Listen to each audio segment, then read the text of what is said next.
It doesn't look futuristic, it doesn't look fast, and it certainly doesn't look like something that should still be flying. And yet, it is. Right now, the United States Air Force is operating an aircraft designed with slide rules, built before humans went to space, and older than the pilots flying it. Some of their fathers flew it. Some of their grandfathers could have flown it. And if current plans hold, our children might fly it too. This aircraft has 8 engines. In a world where even 4-engine airliners are disappearing, this jet refuses to follow the rules. This is the story of the B-52 Stratofortress, a Cold War relic that outlived its replacements, survived every attempt to retire it, and is now being rebuilt to fly into the 2050s. But to understand how that's possible, we need to answer a strange question. Why does the most powerful air force on Earth still fly a bomber with 8 engines from the 1950s? And why, even today, are they choosing to keep it that way? The bomber from another world, the B-52 first, flew in the early 1950s, at the peak of Cold War paranoia. This was a time when long-range navigation meant paper charts and pencil marks, when jet engines were new, unreliable, and poorly understood, and when nuclear war felt not hypothetical, but inevitable. The United States needed a bomber that could sit on alert, fully armed, and if ordered, fly halfway around the world to deliver nuclear weapons.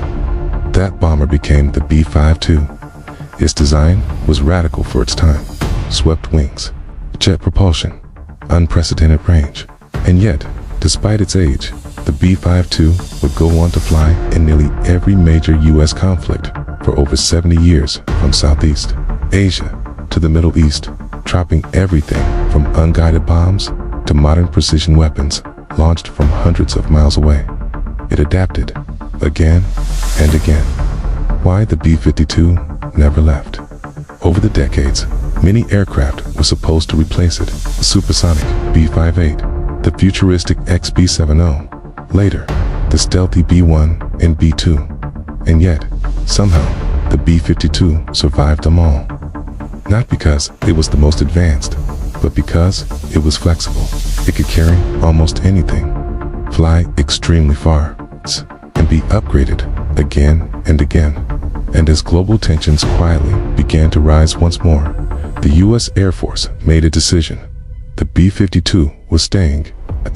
But there was one growing problem. Engines from the black and white era.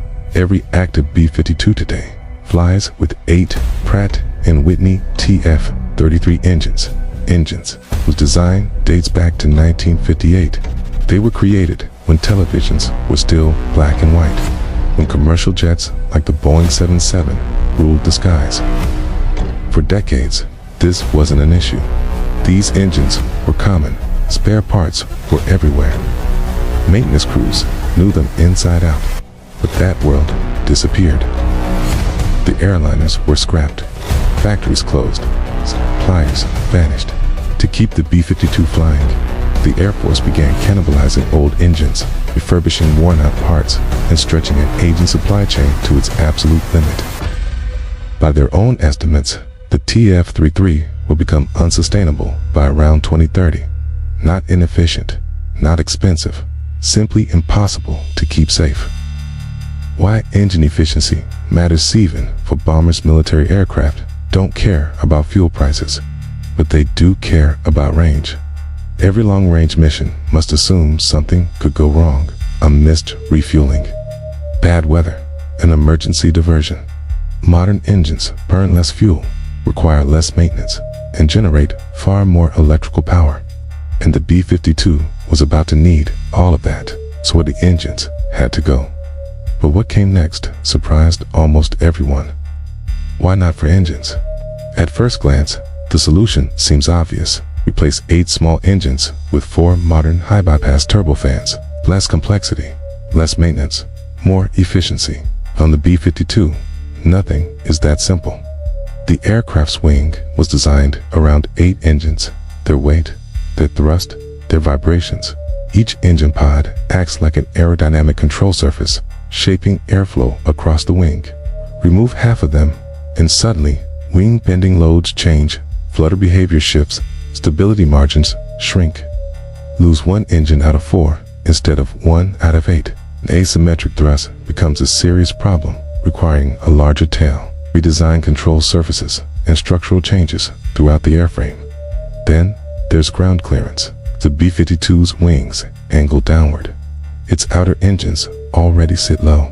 Modern engines are much larger in diameter, which means taller landing gear or an entirely redesigned wing. And once you start redesigning the wing, you're no longer upgrading an aircraft, you're creating a new one. A decision studied for decades. The Air Force studied a four-engine B-52 multiple times in the 1970s, again in the 1990s. Every conclusion was the same. It would cost billions more, take longer, introduce risk, and deliver no operational advantage worth the transformation. Okay, so when replacement finally became unavoidable, the Air Force made a quiet but decisive choice. Keep 8 engines, change nothing else.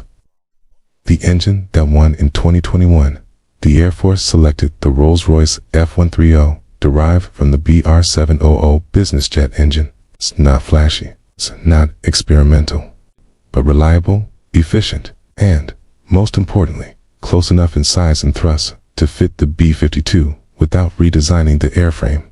Fuel consumption drops by up to 40%. Electrical power increases dramatically. Maintenance requirements fall. And, for the first time since the 1960s, the B-52 receives a new designation, B-52J. Why this has taken so long on paper? It sounded simple. In reality, it became one of the most complex modernization programs the Air Force has attempted in decades. The engine inlets didn't work. Airflow became unstable. Inlets had to be redesigned. The engines are digital. The aircraft was analog. Wiring had to be replaced. Systems rewritten. And this is a nuclear-capable bomber. Nothing can be rushed.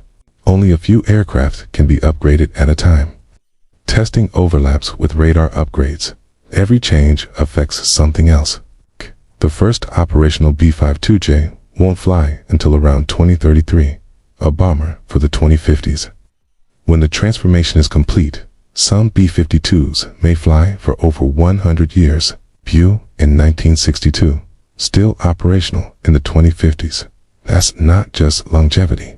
Conned, that's a statement. It proves that airframes often outlast the technology inside them, and the decisions made decades ago can echo across generations. 8 engines made sense in the 1950s. They make no sense today, and yet they remain, because changing them would cost more than replacing 600 engines. Closing the B-52 isn't a miracle of modern design. It's a monument to engineering compromise. A reminder that sometimes the future isn't built from scratch. It's bolted onto the past. And as this Cold War bomber prepares to fly into the middle of the 21st century, it leaves behind a lesson every aerospace engineer understands. Design choices never really disappear. They just wait for the next generation to deal with them.